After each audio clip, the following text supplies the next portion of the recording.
अब आते हैं इस बात के ऊपर कि कहा जा रहा है कि सारा मेला जो है ना मिर्जा अफरीदी के लिए सजाया गया। मैं इस लॉजिक से बिल्कुल इत्तेफाक नहीं करता। देखिए मसला हमारे लिए क्या होता है, हम जो लोग ब्लॉगर्स हैं ना, हम लोग जो यूट्यूब करते हैं, कई बार हमें सोशल मीडिया पे जब एक नैरेटिव बन जाता है तो उसके अगेंस्ट हम बात करने से डरते हैं। मैं बात करूंगा मेरे खिलाफ कंपेन चल पड़ेगी, या किसी बात पे मेरे खिलाफ कंपेन चल पड़ी है तो मैं अब इस पे पीछे हट जाऊं। मसलन मैं पीटीआई की क़यादत पे कितनी तनकीद करता हूं, मैं इनको ले क़यादत कहता हूं, मैं कहता हूं कि कंप्रोमाइज है, मैं कहता हूं ये बुज़दिल है, लेकिन कल वाली जो इनकी एक्टिविटी है उस पे आपको इनको क्रेडिट देना पड़ेगा। आपको क्रेडिट देना पड़ेगा कि कल ये निकले हैं, लाहौर गए हैं। अच्छा, अब एक दो चीजों पे बड़ी एक वो हो रही है, कंपेन चल रही है। एक ये कि इनको बताकर आना चाहिए था, अनाउंस करके आना चाहिए था ताकि जगह जगह इनका इस्तकबाल होता। देखिए ये कोई तहरीक के लिए मार्च का आगाज नहीं था। अगर ये तहरीक के लिए मार्च का आगाज होता फिर तो अगर ये ऐसे पहुंच जाते लाहौर तो मैं भी कहता कि गद्दारी हुई है। लेकिन ये एक मीटिंग के लिए गए हैं और ये बहुत खुशाइंद है कि लाहौर, जिसके बारे में एक ये है कि वहां पे कॉर्नर मीटिंग नहीं हो सकती। आपने देखा नहीं कि क्या हुआ जो कॉर्नर मीटिंग्स हुई है लाहौर में, कितनी जबर बर्बरियत और फसाइयत और यजीदियत हुई है पंजाब के अंदर। और फिर ताना दिया जाता है कि पीटीआई केपीके की जमात है, केपीके से तो सारे निकल के पहुंच जाते हैं, पंजाब में निकल कर दिखाओ। तो पंजाब में उनका मीटिंग करने का एक पॉलिटिकल इम्पैक्ट है, उनका साइकोलॉजिकल इम्पैक्ट है, पंजाब के लोगों के ऊपर एक इम्पैक्ट है कि नहीं यार पंजाब में निकला जा सकता है। और इससे पंजाब वालों को एक हिम्मत मिलेगी, हौसला मिलेगा और लोग निकलने के लिए तैयार हो जाएंगे। लेकिन पीटीआई का सोशल मीडिया बजाय इसको सेलिब्रेट करता, पंजाब के लोगों को मैसेज देता कि निकला जा सकता है, निकले हमारे लोग, हमारे लीडर्स आपके साथ निकलेंगे, हमारे एमपी टिकट होल्डर्स आपके साथ निकलेंगे। पीटीआई ने पूरा इसको बना दिया कि ये तो मरियम नवाज की मर्जी से हो रहा है, ये तो एस्टेब्लिशमेंट के लाइन के ऊपर हो रहा है, ये तो अली अमीन गद्दारी कर रहा है। उन्होंने वो पूरी चीज जो पंजाब के मुर्दा जिस्म में, तंजीमी जिस्म में जान डालने के लिए चीज इस्तेमाल हो सकती थी, वो पीटीआई के सोशल मीडिया ने एक इस तरह से उसको वो कर दिया है कि वो बिल्कुल पंजाब को मजीद मायूस कर दिया है।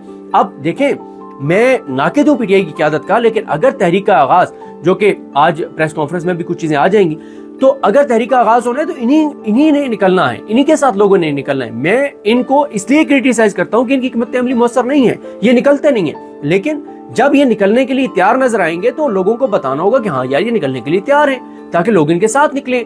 अगर वो निकलने के लिए तैयार हो और मैं कह रहा हूँ ये तो इसने कपड़े काले नहीं पहने हुए तो इसने सफेद पहने हुए, इसने पैंट कोट नहीं पहना हुआ तो इसने ट्राउजर शर्ट पहना हुआ है, ये कोई तनकीद नहीं है। पीटीआई के सोशल मीडिया ने कल जो किया है, इससे बड़ी एस्टेब्लिशमेंट की खिदमत नहीं हो सकती। और ये उन्होंने बदनीयती से नहीं किया, ये उन्होंने एस्टेब्लिशमेंट के कहने पे नहीं किया, अपनी तरफ से उन्होंने नेक नीयती से चीजें की हैं। अपनी तरफ से उनके अंदर एक गुस्सा है, उनके अंदर एक कंसर्न है, उनके लिए इमरान खान की मोहब्बत है, वो इमरान खान की मोहब्बत में ये कर रहे हैं। उनको लगता है कि ये इमरान खान के साथ सिंसियर नहीं है, इनको इमरान खान के लिए बहुत एग्रेसिव होना चाहिए, ये उनकी नेक नीयती ठीक है। लेकिन कल जो उनका अमल था, मैं उससे बिल्कुल इत्तेफाक नहीं करता। और मैं आपको एक चीज और अर्ज करूं, ये जो बात हुई कि अली अमीन गंडापुर ने 90 दिन का कह दिया है तो इसका मतलब है तहरीक शुरू होने नहीं जा रही, नहीं। मेरा ख्याल है कि उन्होंने 90 दिन की जो बात की है, उन्होंने कहा है कि जो तहरीक शुरू होगी इसके नतीजे में 90 दिन में इमरान खान साहब जो हैं वो बाहर आ जाएंगे। देखें, या तो आप बात करेंगे पाकिस्तान के अंदर लोग 20 लाख लोग निकल आए, तो मैं आपको 1000% कंफर्म कहता हूं कि इमरान खान से बाहर आ जाएंगे। 20 लाख लोग निकल आए, क्योंकि 20 लाख लोग जब निकल आएंगे तो पाकिस्तान के अंदर तमाम फोर्सेस, पुलिस और तमाम फोर्सेस मिला के भी 20 लाख नहीं बनती, 10 लाख भी नहीं बनती, या 10 लाख बनती होंगी। 20 लाख लोग निकल आए तो पूरे पाकिस्तान में जो फोर्सेस मौजूद हैं वो मिलके भी, पूरे पाकिस्तान की फोर्सेस अगर सिर्फ पीटीआई के लोगों को और पाकिस्तान के लोगों को पकड़ने पर लग जाएं तो भी नहीं पकड़ सकती। 20 लाख तो छोड़ें, 10 लाख लोग निकल आए तब भी नहीं कोई पकड़ सकता। लेकिन मसला ये है कि लोग उस तादाद में नहीं निकलते जो पाकिस्तान के अंदर फसाइयत हुई है। फिर आम लोग जो हैं वो मुसल्ला, वो ग्रोह नहीं है, वो उनके पास बंदूकें नहीं हैं, वो निहत्ते हैं, वो पुरअमन हैं, उनके वो निहत्ता बंदा गोली के सामने कहाँ खड़ा हो सकता है। तो इसलिए ये या तो तहरीक इंसाफ होती, एक अस्करी जमात होती, एक मुसल्लह जदोजहद होती। अगर इमरान खान की पुरअमन जदोजहद की बात करते हैं, इमरान खान उन लीडर्स में से नहीं है या उन तंजीमों में से तहरीक इंसाफ नहीं है जो मुसल्लह जदोजहद पे यकीन रखती हैं, जो कहती हैं कि इस मुल्क के अंदर आइन और कानून नहीं रहा, इस मुल्क के अंदर अदालतें नहीं रही, इस मुल्क के अंदर कोई इंसाफ नहीं रहा, हमें बंदूक उठानी होगी और बंदूक के जरिए हमें जो है वो इस निज़ाम को बदलना होगा। तहरीक इंसाफ वो जमात नहीं है। तहरीक इंसाफ एक पुरअमन जमात है जिन्होंने अब तक इस तहरीक के अंदर अपने टोटल अगर आप मिला लें تو کتنے لوگ 40 لوگوں کی قربانیاں دے چکی ہے 3 سال میں، 40 لوگوں کے لیے کی، عمران خان کے لیے 40 لوگ اپنی جانیں دے چکے ہیں پاکستان کے اندر پچھلے 3 سال میں. یہ چھوٹی بات نہیں ہے. میں مثال نہیں دینا چاہتا، اور ہمیں بالکل ہمیں یعنی کسی بھی پولیٹیکل لیڈر کا، کسی بھی جو ہماری اسلامی تاریخ کی جو عظیم ہستیاں گزری ہیں، ان سے ان کا کمپیریزن تو کیا، ان کو ایک دوسرے کے ساتھ مثال بھی نہیں دینی چاہیے، بالکل نہیں دینی چاہیے. کہاں وہ ہستیاں، کہاں آج کے پولیٹیشنز، کہاں ہم لوگ. لیکن بات یہ ہے کہ اسلام کی تاریخ میں دیکھ لیں کہ جو سب سے بڑا واقعہ ہوا، جو سب سے بڑا سانحہ ہوا، کتنے لوگ اس وقت ان عظیم ہستیوں کے ساتھ کھڑے ہوئے تھے، کتنے لوگوں نے ان کے لیے جو ہے ان کے ساتھ جو ہے وہ جانیں دیں. تو یہ ایک ہمیشہ سے ایک راہ ہے کہ جب جو ہے نا وہ ہاتھ چومنے کی باری آئے تو ہم سارے ہاتھ چومنے کے لیے تیار ہو جاتے ہیں. جب جو ہے وہ کہیں ویسے اکٹھے ہونے کی بات ہے ہم سارے اکٹھے ہو جاتے ہیں. وہ جب چوری کھانے کی بات ہے تو کئی مجنون سامنے آ جاتے ہیں. لیکن جب قربانی دینے کی بات آتی ہے، جب جان لٹانے کی بات آتی ہے، تو پورے معاشرے میں سے چند لوگ ہوتے ہیں گنے چنے وہ جانے دینے کے لیے. تو 40 لوگ کیسے؟ 26 نومبر کو جن لوگوں کی جانیں گئیں، ذل شاہ ہے، اس سے پہلے جن لوگوں کی جانیں گئیں، 25 مئی کو جن کی جانیں گئیں، 8 فروری کو کچھ لوگوں کی جانیں گئیں.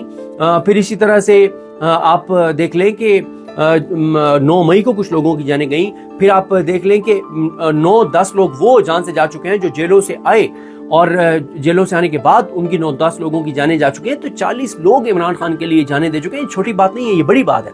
اور اب پرامن یہ جدوجہد ہے، پرامن تحریک ہے.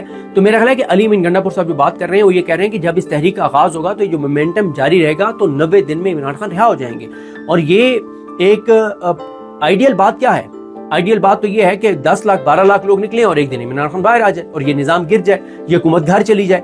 یہ حکومت جب تک گھر نہیں جائے گی، بلوچستان کے حالات اس سے زیادہ بدتر ہوں گے جو اس وقت ہیں.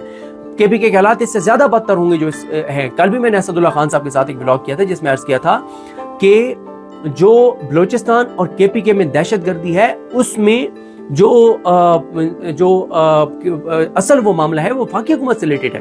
ہاں، صوبائی حکومت نے بھی کرنا ہے اور صوبائی حکومت نے بھی کرنا ہے، لیکن زیادہ وفاقی معاملہ ہے. لیکن وفاقی ترجیحات آپ دیکھ رہے ہیں. اب آپ مولانا فضل الرحمان کا دیکھ لیں. مولانا فضل الرحمان جو ہیں، PTI کا پورا سوشل میڈیا، ان کو مولانا فضل الرحمان کی بات کرنی چاہیے تھی علی امین کے بجائے. ان کو بتانا چاہیے تھا کہ مولانا فضل الرحمان جو بڑی بھڑکے مارتے تھے کہ میں حکومت کے خلاف ہوں، وہ تو ملے ہوئے حکومت کے ساتھ. وہ بجائے اس کے کہ وہ فارم 47 کی وفاقی حکومت کے خاتمے کی بات کریں، وہ بلوچستان حکومت جو فارم 47 کی ہے اس کو گھر بھیجنے کی بات کریں، بلکہ ان کے MPs منرل بلز کے لیے ووٹ دیتے ہیں بلوچستان میں. وہ مولانا صاحب KPK کے منرلز کا جو سودا یہ حکومت کرنے جا رہی ہے اس کے اوپر وہ مکمل طور پہ خاموش ہیں. KPK میں جو دہشت گردی ہے وفاقی پالیسیز کی وجہ سے، اس کے اوپر وہ اس طرح سے نہیں بات کر رہے. جو وہ تو مخصوص نشستیں نون لیگ سے لینے کے چکر میں، وہ تو ان کے ساتھ سودا کرنے کے چکر میں، وہ تو یہ جو مردار ہے، یہ جو مخصوص نشستوں کا مردار ہے جس کو گدھ نوچتے ہیں، وہ کھانے کے لیے مولانا صاحب تیار ہیں. کون سا دین اور شریعت مولانا کو اجازت دیتی ہے مخصوص نشستیں لینے کی؟ اب مولانا صاحب کی جماعت کہے گی کیونکہ عدالت کا فیصلہ ہے. عدالت کے آپ سارے فیصلے مانتے ہیں.